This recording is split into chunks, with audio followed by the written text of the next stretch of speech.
be really great to kind of talk about treatment Yeah. itself. Yeah. Again, parent comes, treat their child, help cure my child of selective mutism. Okay, we're going to help your child build the coping skills to combat their anxiety.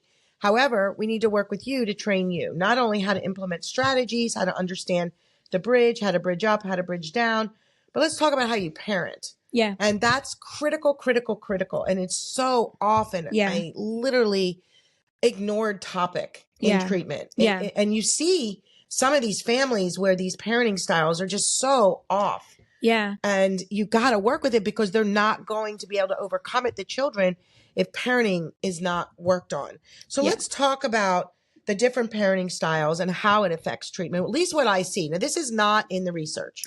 Yeah. Although I will say one thing that's really important, and I know we have a lot of like younger family listeners that listen to us, but I will say, I do think I work a lot with teenagers, some young adults.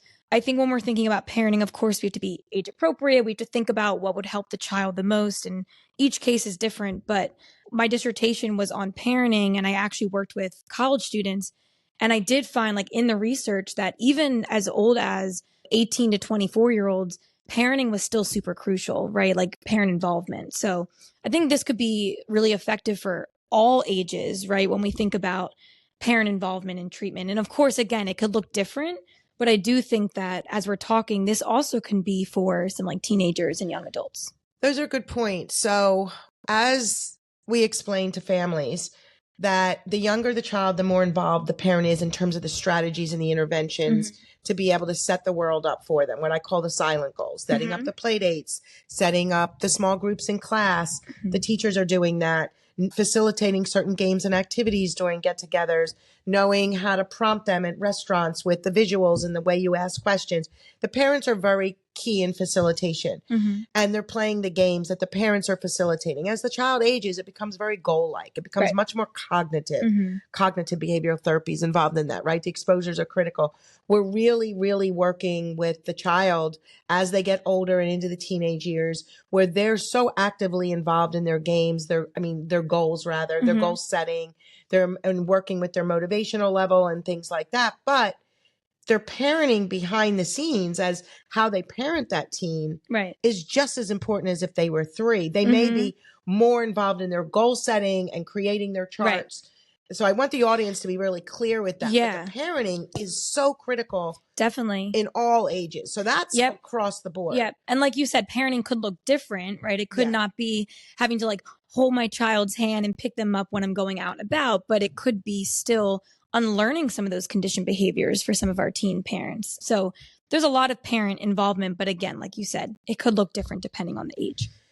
And so to get back to how it affects treatment and where I was talking about like the research piece, I have not yet seen any research on this particular aspect to SM. How does parenting styles affect treatment in terms of how they present? Yeah. And so I think this is like fresh to a lot of these families in terms of like, oh, this is kind of interesting. This is my child.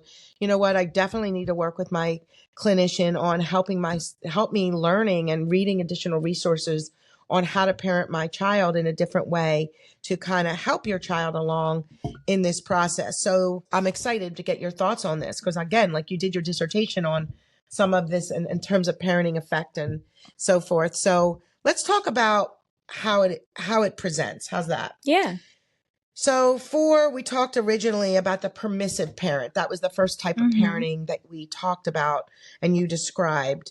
So again, just summarize again, permissive parenting. Yeah. So again, if we think about those 2 ingredients, right? So permissive parents are parents that provide a lot of a high emotional support, right? But there's very little control. So these are typically parents that the child is like, I'm just going to make the rules. I'm just going to do it. I want. And the parent's very much emotional, like, yes, like whatever you need. I love you so much. Exactly. Give me a kiss before you do it. Exactly. But they're kind of like, it's like the child is ruling the nest. Exactly. Right? The child is ruling the nest and the parents are in the background in terms of they're involved. They're over involved in a lot of ways. Yeah. I always think of it as like a parent's your best friend. And there's like so many great values to that. But this is just like, I view my parent as my friend. I don't view them as someone who also sets the rules for what I need to do. So they might treat them like a friend. They might be like, yep, we're just going to do this. But it's like, no, your parent is still the one that has that structure and that consistency in the household. So yeah, permissive parents are definitely much, I'm just going to allow you to do what you want to do.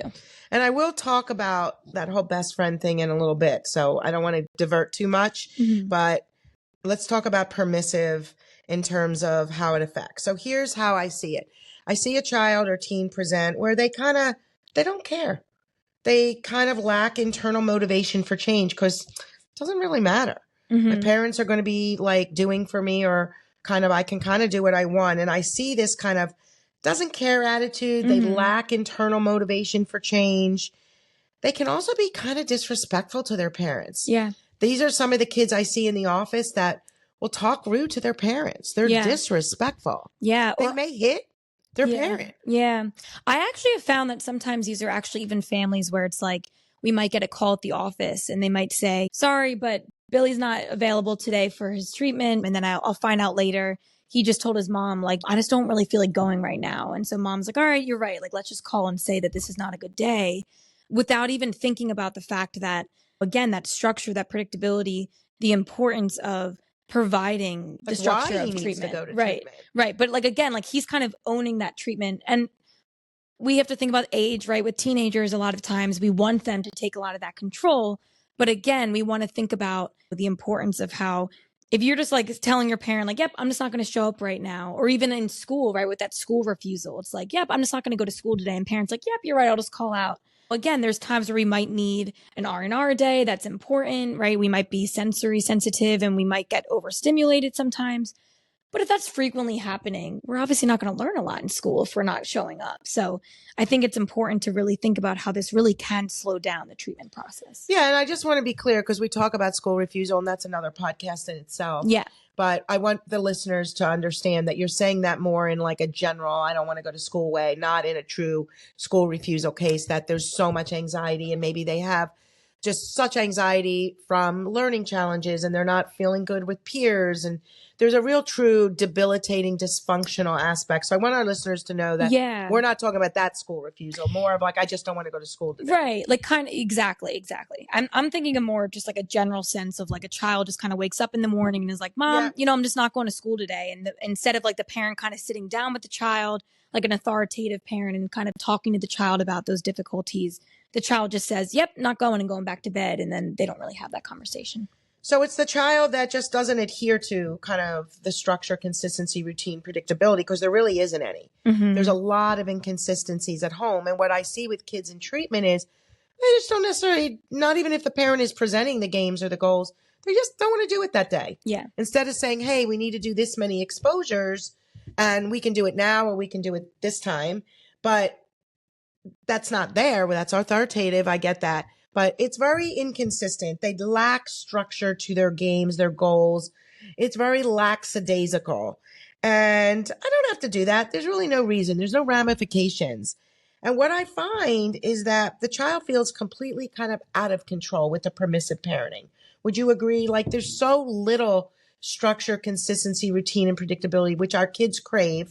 And so much of SCAT is giving control to those children in a very kind of structured, you know what, when, and where, that when they don't have that at all, the treatment is so inconsistent. Yeah. And that's how their parenting is. So why would it be any different with the child's view of games and goals and things they need to do? Of course, age related. Yeah. And so the treatment is slower, Jenna. The treatment is slower. Yeah. I would actually say, and I mean, this is a very like family systems way of thinking about it. But when we think about a family, right, having control in a family is so important. So if we think about a parent that's not controlling at all, well, someone has to build that control into the house. So that's where the permissive child, I feel like, or a permissive parent will then have a child that controls completely because they need to balance it in some way. So it's like there is still control, but it's not the control that's allowing the family to like strive, right? Or like thrive in that way. So it's a little bit imbalanced in that way. Yeah. So these are the parents that, and that's a really good way to look at it because it's almost like you think of a seesaw. Yeah. Right? A seesaw. Right. Heavier in one way, lighter. Yeah.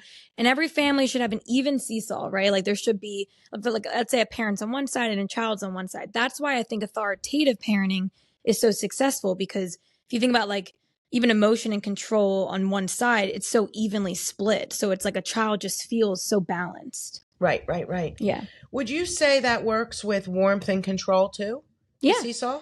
That's what I was saying. Like, I think sometimes even having like, instead of like the parent and child on one side, let's say warmth on one side and then control on one side, and having that so evenly split and weighed down, I think a child feels so much more balanced. Yeah, I do too. And they're going to manifest some of this with behaviors. Yeah. And lack thereof. Exactly. And I think, and what I want listeners to understand is that we get that you may not know how, and that's where your clinician can really help you. Exactly. And I think, like you said at the beginning, we're talking about this in such a generalized standpoint, but of course there's always unique aspects that we have to tackle in individualized treatment. But this is just more of like a general sense of what we find with parenting styles.